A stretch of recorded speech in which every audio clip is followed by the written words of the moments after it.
Hello, I'm Lorna and welcome to my channel Thread and Yarn. This is a channel where I talk about things that I've made for my wardrobe and around my home, that both knitting things and sewing things, and also doing a lot of natural dyeing.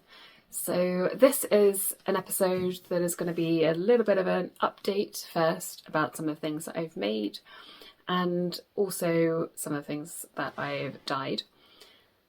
I'm also going to talk a little bit about some upcoming plans I've got and how I'm organising them. And then I'm going to talk about a particular make, which is the Merchant & Mills Pegs trousers. And I thought I'd also show you a little bit about the making of them as part of the review. And you can see, it's not a tutorial or anything, but you can see my process of making them, what I thought of them, and how they turned out.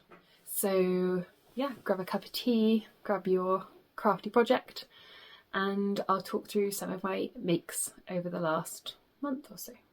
So I always find I get a little bit less time to make at this time of year. So we're halfway through May at the moment, and I think my attentions end up being a little bit drawn towards gardening and working on the allotment than making.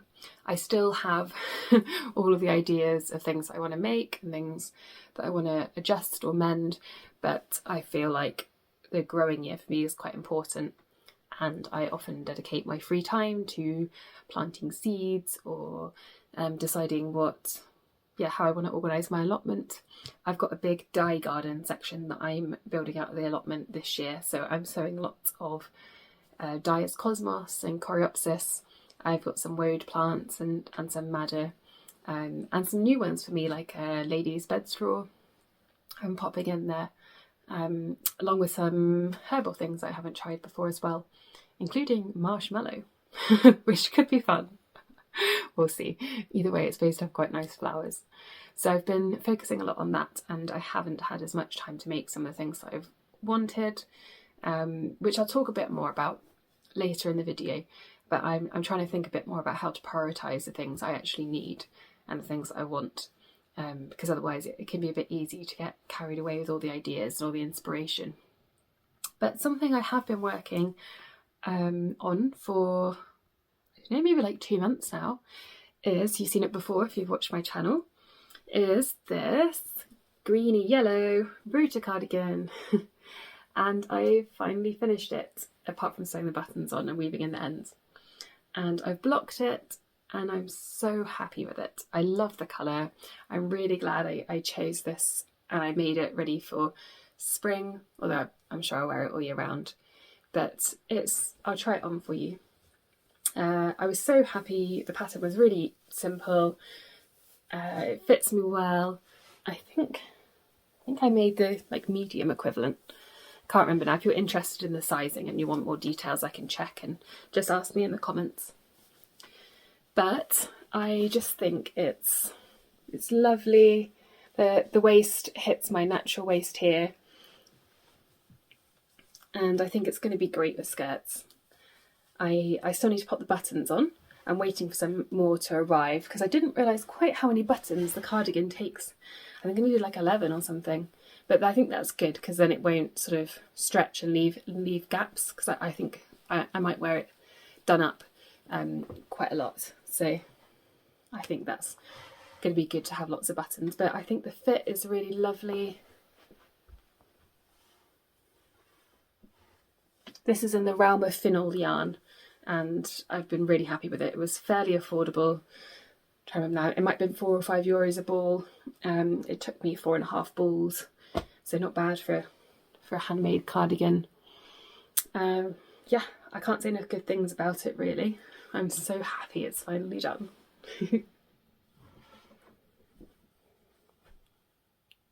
I chose these buttons when I went to visit Merchant & Mills in February. They're the 14 or 15 mil. I was hoping they're Mr. Citrus, but I didn't look at the name of them because I bought 6 or 7 and I thought that was going to be enough for a cropped cardigan. So I've had to order some more, but I didn't take a receipt and I couldn't really figure out online what button it was. So I'm hoping it's Mr. Citrus. It is kind of quite a yellowy green.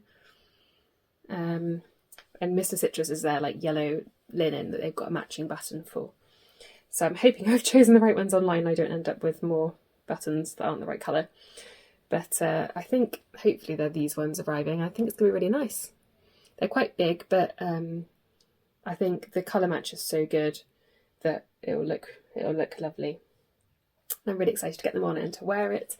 I've got the Great British Fibre Festival coming up, which is a like yarn and fibre show happening in Devon on the 1st and 2nd of June.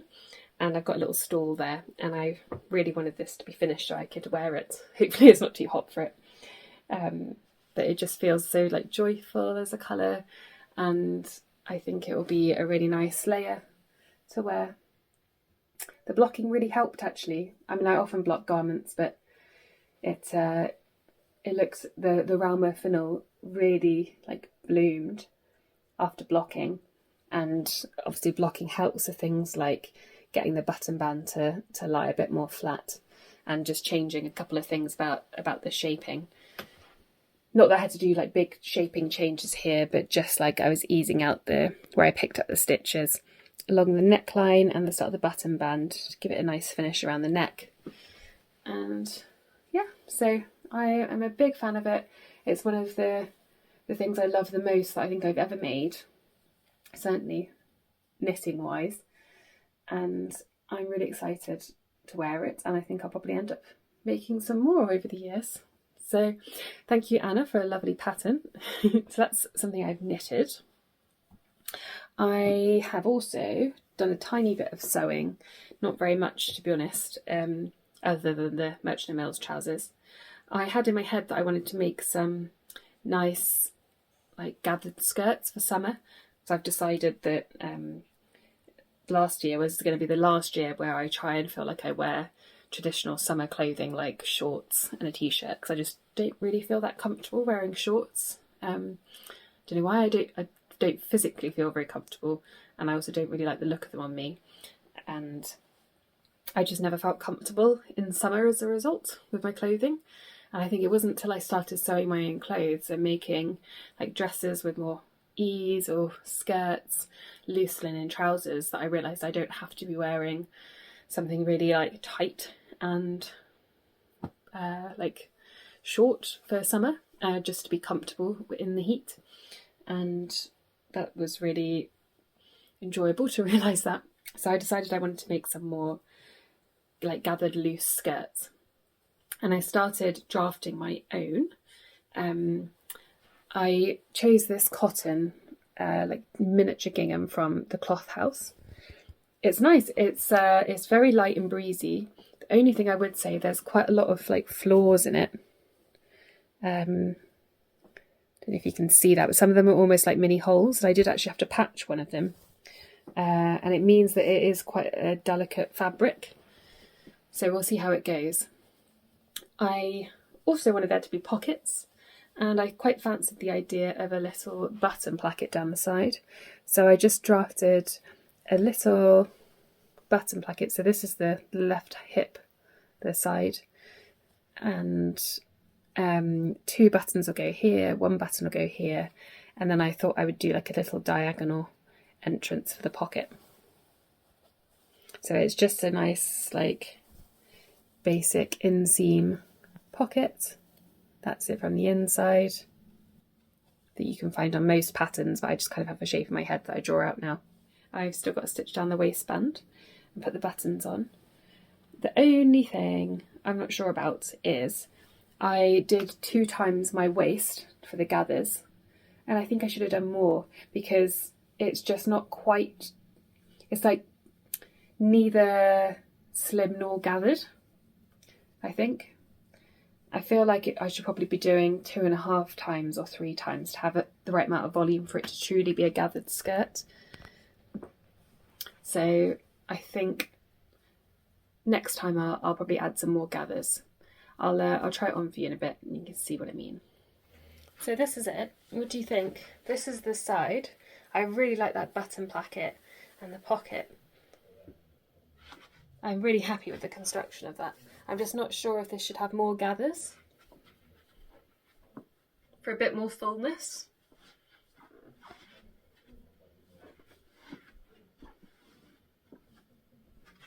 You can't really see the full length, sorry.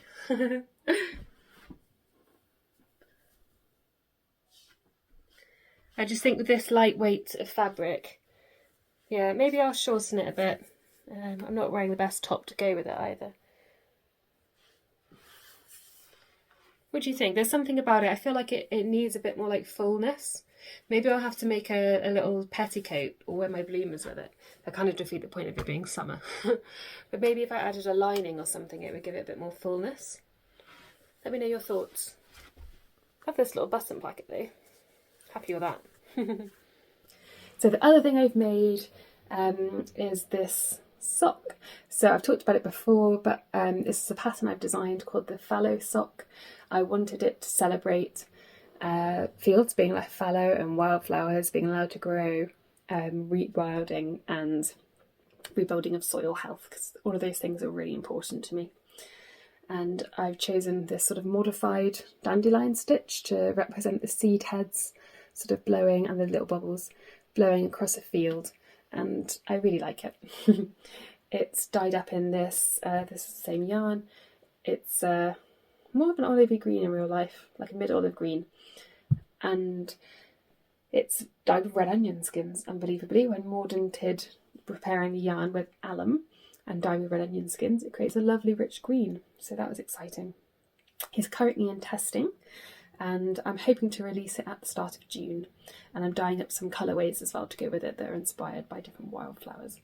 So exciting times, and he doesn't need a cute little spring summery sock. So the other thing I've been doing lots of lately is naturally dyeing wool. I've got a big armful here. As I mentioned, I've got the Great British Fibre Festival in Devon on the 1st and 2nd of June, and I wanted to take a lovely selection along, and I've been having lots of fun making some summery colourways and some sock sets as well to take for my fallow sock. So I think this is my favourite at the moment. This is a heather base, so I had some heather in my garden that needed pruning, so I dyed the base with heather. It was a kind of peachy colour, but when it went in the bundle dye, some of the other colours, obviously you've got quite distinct bits where I've bundle dyed, but the whole colour ends up getting a little bit changed and altered, but I really love the tone of it. It's got these deep purpley blues from black hollyhock flowers. It's got bits of deep red and orange from madder, and there's gold in there from onion skins, and it really has come out properly gold. Trying to find something that will come up on the screen. But I wanted to be inspired by like wildflowers and a sort of whole spray of different natural colours that you get in a wildflower meadow for my fallow sock. So I've done a couple of these sort of eco-printed bundle dyed yarns. I'm going to knit another fallow sock sample in this, and I'm also going to do some sock sets for the release where there's a main sock for the body, and then there's a sort of matching colour to do the cuff and the toe. I think that would be really lovely. So there's a nice couple of different, dropping them now. So you can have a really different look if you were to pair those two compared to these two. Or you could go something quite neutral, like these, or mix in a lilac with this deep purple. I think there could be some really lovely combinations. So, and I've got a little green here as well. I've really had loads of fun dyeing up all these different colours, and I hope that people enjoy them and they fancy knitting up a fallow sock in one of them or anything else. I'm always a little bit nervous when I go to a festival because you never know how it's going to go. And I've got because it's in Devon and I live in Gloucestershire, and it's a 2-day thing. I'm going to stay overnight, so we've got our camper van and I'm busy kitting it out with curtains and everything, and I'm going to camp in Devon and make a little holiday out of it as well. But I hope it goes okay. And so come along and say hi if you're in the area or fancy making a little pilgrimage to Devon for a yarny weekend. It'd be nice to see some friendly faces. Hopefully there'll be loads of friendly faces. But I'm also excited. I'm taking my illustrations with me as well, and I'm quite looking forward to setting up my stand with all these colours and seeing what all the other exhibitors have been creating as well. It's a festival that kind of champions British wool, obviously from the name, keep dropping on my skeins, champions British wool and people that focus on sustainability and eco practices. So I'm really excited. I think there's going to be lots of kindred spirits there. So I can't wait to go. It's only 2.5 weeks away now. Nearly 2 weeks. So I've just got a few more colourways that I'm going to dye up. These guys need another rinse and then to be skeined, and then it's just labelling. So fun times. And we've got our sewing retreat coming up as well. That's on the 25th, 26th of May here in Stroud. Got 5 lovely people coming along to that, so I can't wait to meet them and have a weekend of sewing. And Lucia and I have been talking a bit about doing a knitting one, probably in winter at some point. And it's kind of going to be a knitting and storytelling and relaxing retreat, focusing on rebuilding energy in winter, working on a knitting pattern together, almost certainly a shawl. There's going to be a fibre folk element with the storytelling, and we're thinking about getting a little, having a little like either storytelling or folk music, little like performance in the evening by the fire. I think it will be, really magical, and you can really sort of sink into the coziness and embrace the winter. It feels funny to be talking about winter as we're approaching summer. I'll talk more about that nearer the time. I just saw Lucia today, we were talking about it, so I'm feeling excited. But lots of exciting things to look forward to. I think, that's it on the natural dyeing front. So I'll move on to talking a little bit about the Merchant Mills trousers. So the other thing I've been sewing recently is these trousers. So this is the pegs by Merchant Mills. At the top they've got a bit of ease. They've got this nice front dart, and there's this pleat that continues all the way down the front. It's actually, maybe this is why I got inspired to do that pocket. There's a little on my skirt, there's a diagonal pocket here and a nice deep pocket bag. It's in the, before I start I should say, Merchant Mills gifted me the fabric and the pattern for this make, so that I would review it for them on this channel. So they gave this to me for free. So thank you to Merchant Mills for that, and for giving me the chance to try them out. And it's an honest review, and I really like them. It's a bit different for me for a pair of trousers.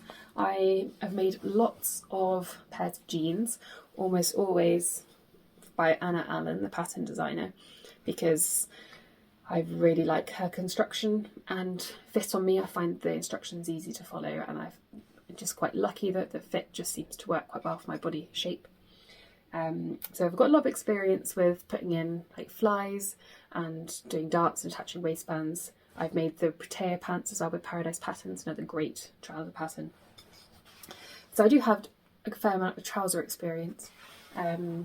But as always, I'd say Merchant Mills instructions were pretty clear and detailed. There are some elements about it, as you'll see when I do the making of, that I got a little bit stuck on, like the zip fly. But that might be because I've been so wedded to a particular designer that I'm used to the way that Anna does it. But I've got a lot of wear out of them already. They sent me this 8-ounce tweel, a cotton tweel, which is a classic utility fabric used for workwear, and it's in the colour Nordic green, and it's this, I think it's coming up fairly well on the screen because it's quite an overcast day. It's this like really bluey deep green, just like the sort of like I don't know, like, yeah, Nordic tree forests. Christmas tree green. I'm really looking forward to wearing them with lots of little hand knit tops and things over the spring and summer. They just fit really well as well. I really like the shaping around the hips and around the front here, especially when I've got them on and it's 3D. The profile of it is just really attractive and smart. And the instructions are pretty clear, illustrations are good. Nice finishing details always with Merchant & Mills patterns. Just little things like edge stitching the pockets and stitching in the ditch around the waistband just finish it off really nicely. So I think these are some of my most professional looking things. So I'm very happy with them, and I've definitely got plans to make some more. So I'll talk you through how I made them now. Just a couple of video clips, not every single step obviously, just a couple of video clips as my thought process and what things looked like as I was making them. So I started these last night. I sewed the front pleat on the front leg, and I started prepping the pockets. I've chosen this for my pocket bag, which I like. I feel like I was listening to Scottish folk music at the time. I think it has inspired my colour choices. But yeah, I've attached the pocket facing, overlocked it, attached it to the pocket bag. There's something so satisfying about sewing a pleat on some twill or some utility fabric. Just love that. I'm really looking forward to wearing these. I love the look of pleated trousers. So what I'm going to do now is attach the pocket bag to the trouser leg. So far I've attached the crotch seam between the tailor tacks, which leaves the centre front open for the fly. With a black chalk pencil, I've drawn on the shape of the fly, and I've got my fly facing piece here, which I've overlocked. I'm really liking the lines of the pleats in here though, and the deep pockets. I think that's something I really enjoy in trousers, having this sort of extra material and extra detail here. I think it makes it quite comfortable. It has structured lines, but I think when paired with something slightly more casual on top as well, I think they're going to be really wearable. Annoyingly, I've misplaced the zipper foot for my my machine, and it's not a particularly standard machine, so I'm struggling to get a replacement without spending a fortune. But something that helps with sewing zippers on is moving your needle over. So I've moved, with a regular foot, I've moved it over as far as it will go, and this is my widest standard foot.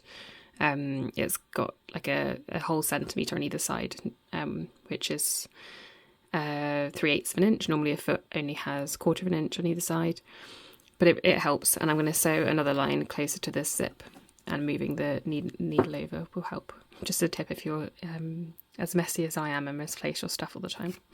So I've stitched the fly down. I chose not to use top stitching thread like I would normally on a utility trouser or jeans, because I wanted these to be not workwear but a bit more casual. So I've lengthened my stitch bit, which I sometimes do on formal trousers. So I think the 3.5mm just looks a bit more subtle and smart on formal trousers. Just a note on sewing around the fly facing. You can see I had a previous stitch line here. I just need to tie up some loose ends. And I was kind of going on the shape that it recommended, but I kept hitting the zip. And I did position the zip where it said 1.6 from the top. So I don't know if something was out with my markings. Maybe it was that. But I kept hitting the inside of the zip at the bottom, which my needle did not thank me for. But yeah, it might have just been the way I marked it. So just be really careful when you mark that, that you're not going to hit the zip, and just take it slowly around here and hand wheel if you need to, just to make sure. There are darts in on the back of the trouser. Just thought I'd show you my technique. The pattern pieces on the other side. I add the notches for the dart onto the fabric and then also onto the pattern piece, and I also do a tiny little snip in the fabric, level it up, and then I put a pin in where the dart point is and make sure it's all lined up, pop the pin into the fabric, and I make a little hole in the piece of paper. I easier to do when you've got two hands. I take the paper away. Now I've got my dart point there. You can mark it with chalk as well, but I just find it's accurate to do that. And then I've also got like a little lever of something. Excuse my horrible ironing board, I need to make a cover for it. I've got a little lever to pull the dart point. So I line up these two notches. There they are. And then I can pull this and it gives me that nice straight line. So I'll give that a press, I'll pin it down here, and then I'll draw a little line and sew from the notches down to the needle point. So I've sewed together the legs and the front and the back crotch. I just thought I'd do a quick try on and show you the fit. So I haven't added the waistband yet, but you can see the front pleats, which are looking really nice. Got quite nice deep pockets. It's fitting pretty well around here. I meant to show you before I made an adjustment, but I forgot. So I have made it a slight adjustment to the fit, and that was on the back. So I think it fits quite nicely around the back. I need to press these darts. I have a bit of a sort of, well, everybody does, but I've got quite a scoop in my lower back, a lordosis, which is normal, but it means that sometimes I take a little bit more in on this sort of curve of the back, where, you know, if you're wearing particularly high-waisted trousers, I like to feel like it's sort of fit really nicely around my waist. So I've kept the back crotch seam the same, but I just sewed an extra couple of mil on either side of the seam line, so taking maybe 3 or 4 mil off in total from about here to about here, so just a few inches, and graded it back to the normal seam line, and that just means it sits nice and flat against the curve of my back, which feels nice and comfortable. There is quite a lot of ease in the trouser leg, but that's the style. It feels very comfortable. It makes me feel like they'll be good for lots of different seasons, having this amount of ease in the leg.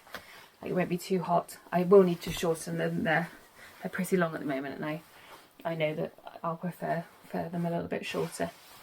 So yeah, needs a bit of a press, but I'm happy with that now. So I'm going to finish the seams, and then I'm going to attach the waistband. So I've just got a bit of hand sewing left. I'm popping on this brown button. I'm not sure if it'll be the one I sort of keep on there, but it's what I got at the moment.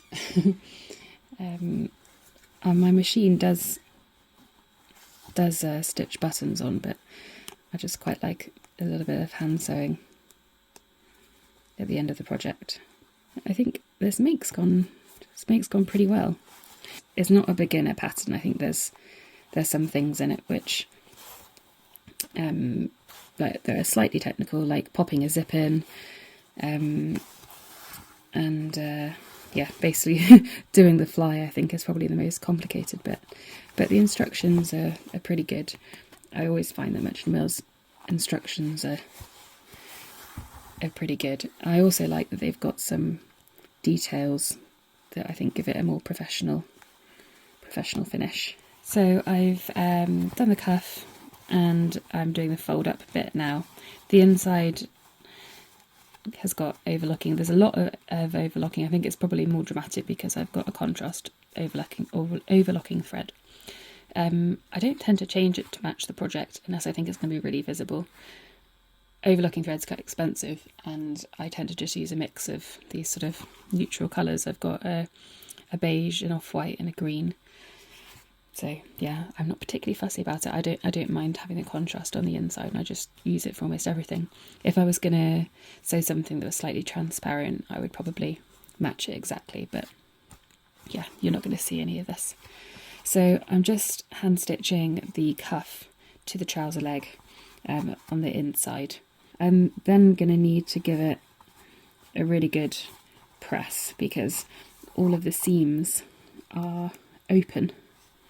I think when I've made jeans and things, there's quite a traditional way of which way you press the seams because you're top stitching it down in a certain way.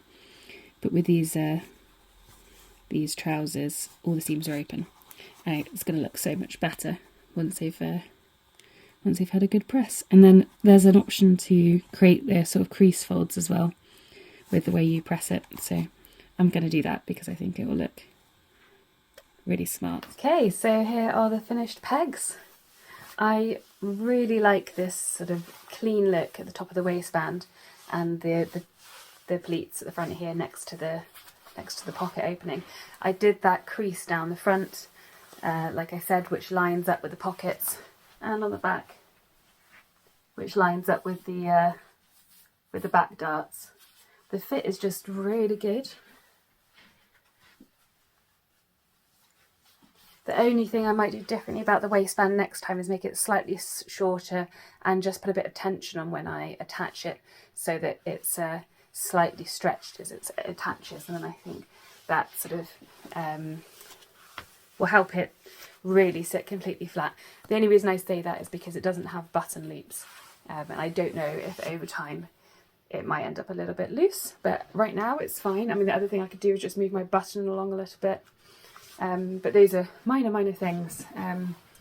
I really like them. They've got nice deep pockets. They feel really comfortable. I've got loads of movement in them. Yeah, what do you think? I'll show you some full length shots as well. I'm really glad I did this crease. When I put them on, I was like, oh, it makes them look quite formal, but I think the sort of shape of them does make them quite wearable as well. I've got them on with this knitted Lakes tee, which is a pattern I tested for Azetta last summer, and I really like it with just a little knitted t-shirt actually. I think I'll get quite a lot of use out of them all year round really, so I'm very excited. Right, I'll show you some full length pictures.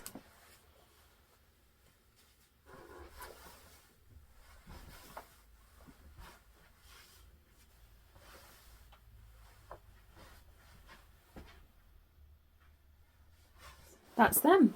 I think they're lovely. I actually like them so much that I'm thinking about making a second pair already. So when I was choosing the fabric for this, they sent me a little swatch booklet. And I really like the look of this. It's 11-ounce Kojima Japanese denim. I think it's almost got this kind of like speckledy look to it. It's really quite soft, and I think it would just look so lovely in this pattern. It's 11 ounces, which I think is quite a nice weight, and I think with the amount of room and everything, they would feel quite nice and supple. I'm quite interested to see what it would be like to have denim in a non-jean pattern. I don't think I've ever done that before, made denim trousers that aren't jeans, but it's not a classic sort of denim look to it, so I think it would be really fun one to try. So I might order some of this fabric soon and make up a second pair of pegs, because I think they're going to be a really versatile, nice pattern to wear. So in terms of upcoming makes, I sometimes get on the verge of feeling like a little bit stressed because there are so many things I want to make or alter or I don't know, adjust, dye, that what was quite exciting becomes a bit overwhelming because there's just never enough hours in the day to make all the things or create all the things that I want to make. Which is good in a way because I don't want to overconsume and overproduce. I want everything to have a purpose. Sometimes the inspiration hits and I just don't have enough time to act on it, especially at this time of the year, like I said, because I'm so focused on my garden and my allotment that often when the sun's out I can't bear to stay inside and work on a project in the house. I want to be out and really enjoying that weather. But it's just important to learn how to create a balance. Because of Patreon, which is amazing, I can now take a couple of days off a month, which allows me to work on building extra content for Patreon, spend time on my YouTube, and spend time on my dyeing projects and sort of sharing my updates and knowledge about that. So that's incredible, and that has really, really helped, which I massively appreciate. But something else as well that I'm thinking is going to help is I'm going to go through my fabric stash and my ideas and actually write them down, because often they're just in my head and I talk about them with you, and sometimes it's not until I watch a video back that I think, oh gosh, I said I was going to do that, and then the months went past and something else took over. I feel like I do have a slight natural tendency to be a bit chaotic with my creative projects. There are some sort of core ones that continue and I focus on, but then there are like peripheral ones that maybe this is just normal, that come and go and go up and down in my attentions. So I thought what I might do is try and be a bit more organised about it and try and create like a little not spreadsheet, but a kind of rough idea about what fabric I might want to use for what, and what's achievable and what's realistic. What I don't want is having a tiny window of time, grabbing a fabric and not really remembering what I bought it for, and just making something, and it doesn't like fit quite right, or it's not exactly what I wanted in my wardrobe, because I don't want any more of those things which are just kind of hanging around and making me feel a bit guilty. I always say that every make you make is part of a process and a learning experience, and therefore holds a value, and the time that you spent on it was valuable, and nothing is lost because of that. But sometimes it can can make you feel bad and it can make you feel sad about something that was supposed to be enjoyable. So it's important not to get into that kind of headspace, and sometimes I feel myself drifting that way when I'm too busy. So I'm going to try and not just cram sewing into tiny moments. I think you can do that with knitting. I think that's much harder with sewing. So I'm going to try and get a bit organised, do a bit of a stock take and a think about what is going to work well on what. I have started kind of doing that already, and I'm trying to decide what I think is reasonable for me to make over the next couple of months. And I've only got 2 things in my hands, which is a massive improvement.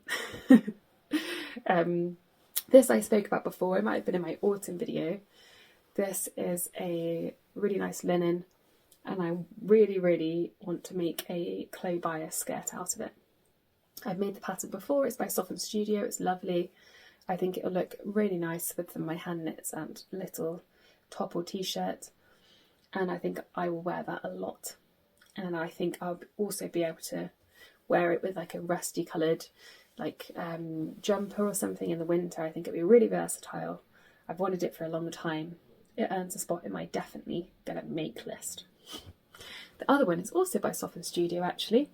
So it's the wind dress, and I've got this cotton from Merchant & Mills, obviously. I need to create some diversity in my fabric stash, but it's just hard when they make so many like beautiful murky earthy tones, which is just exactly what I like, and I think what suits me. So I'm going to admit I'm a bit obsessed. I don't think I'm alone. From the comments section, there are definitely more of you. But the wind dress looks like it'll be a lovely, lovely summery dress, which fits exactly with the sort of thing I want to be wearing now in hot weather. And this nice lightweight, I think it's like a hand loom cotton maybe. It's got like a sort of rusty orangey and really dusky blue check. I think it would be lovely for hot weather. I'm not sure whether I'm going to make the round neck or do the V-neck hack that she's done a pattern hack for recently. So yeah, watch out for those 2 basically. I think they'll both be really well worn, really lovely makes. In terms of knitting, I still want to make the Mio Mighty in this emerald. This is like a naturally dyed yarn with indigo and goldenrod. And I asked you in one of my previous videos whether to do a stripy one or a plain one, and you all said plain. I think that's probably what I was saying as well. So I'm going to do a plain one. I just haven't had a chance to cast it on yet, but I'm hoping when I get back from the Fibre Festival in mid-June it's something I can focus on. So that's everything for today. I hope you enjoyed seeing my yarn and also my Trek Pegs trousers and my finally my knitted cardi that's been coming along, and a lot of you have been really following along with this and helping me choose buttons. And I've got a lovely online friend who's a Patreon member who is knitting her own one in the same colourway, so I can't wait to see that. I feel like we're going to be a virtual cardigan twins. So yeah, that's everything for this episode. So thank you for watching along. I hope you enjoyed. I hope I will see some of you in person at the Great British Fibre Festival, I'll say it again, in June in Devon. That would be lush. Yeah, so wishing you a happy mid-May. I hope you had a nice May Day if you celebrated that, and that you're looking forward to some months ahead. Let me know if there's anything you're making at the moment or you're working on. I'd love to hear about it, and yeah, and what you think of all of this.